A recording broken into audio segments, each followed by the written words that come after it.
നിങ്ങൾക്ക് എത്ര ശ്രമിച്ചിട്ടും പഠിച്ച കാര്യങ്ങൾ ഓർമ്മയിൽ നിൽക്കുന്നില്ലേ? അല്ലെങ്കിൽ ഏതെങ്കിലും വിഷയം പഠിക്കുവാൻ ബുദ്ധിമുട്ടുണ്ടോ? എങ്കിൽ വിഷയം എളുപ്പം പഠിക്കുവാനും അത് മറക്കാതിരിക്കാനുമുള്ള ഈ ചൈനീസ് വിദ്യകൾ ശ്രമിച്ചു നോക്കൂ. Number 1, active recall. ചൈനയിലെ വിദ്യാർത്ഥികൾ പഠിച്ച പാഠം ദീർഘകാലം ഓർത്തുവെക്കാനായി ഉപയോഗിക്കുന്ന ഒരു തന്ത്രമാണിത്.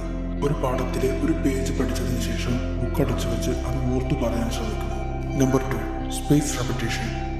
ഒരേ കാര്യങ്ങൾ വീണ്ടും വീണ്ടും ഇടവിട്ട ദിവസങ്ങളിൽ പഠിക്കുന്നു. ഇത് പാഠങ്ങൾ മനസ്സിൽ ഉറക്കുന്നതിന് സഹായിക്കുന്നു. Feynman technique. നിങ്ങൾ പഠിച്ച പാഠം മറ്റുള്ളവരെ എളുപ്പത്തിൽ പഠിപ്പിക്കുവാൻ ശ്രമിക്കുന്നു. നിങ്ങളുടെ സഹപാഠികളെ പഠിപ്പിക്കുവാൻ ശ്രമിക്കുക. അല്ലെങ്കിൽ ഒരു കണ്ണാടിയുടെ മുന്നിൽ നിന്ന് നിങ്ങളെ തന്നെ പഠിപ്പിക്കുവാൻ ശ്രമിക്കുക. ഇങ്ങനെ ചെയ്യുന്നത് വഴി നിങ്ങളുടെ അറിവ് കൂടുതൽ ആഴത്തിൽ ഉറയ്ക്കുന്നു. Number 4, pomodoro technique. ഈ ടെക്നിക്ക് പ്രകാരം 25 മിനിറ്റ് പഠിച്ചതിന് ശേഷം 5 മിനിറ്റ് ബ്രേക്ക് എടുക്കുന്നു. ഇത് റിപ്പീറ്റ് ചെയ്യുന്നു. ഈ ടെക്നിക്ക് വഴി പഠിക്കുമ്പോൾ ശ്രദ്ധ കൂടുതൽ ലഭിക്കുന്നു. തലച്ചോറിന് അധിക ഭാരം നൽകാതെ തന്നെ വിഷയങ്ങൾ നന്നായി പഠിക്കാൻ സാധിക്കുന്നു. അതുപോലെ നിങ്ങളുടെ സമയം ഫലപ്രദമായി ഉപയോഗിക്കുവാനും സാധിക്കുന്നു. Number 5, visualisation technique. നിങ്ങൾ പഠിക്കുന്ന പാഠം മനസ്സിൽ ചിത്രങ്ങളോ കഥകളോ ആയി രൂപപ്പെടുത്തുന്നു.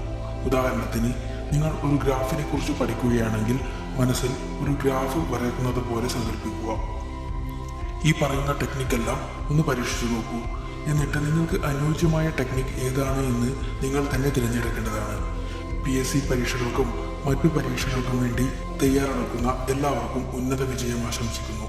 വീഡിയോ ഇഷ്ടമായാൽ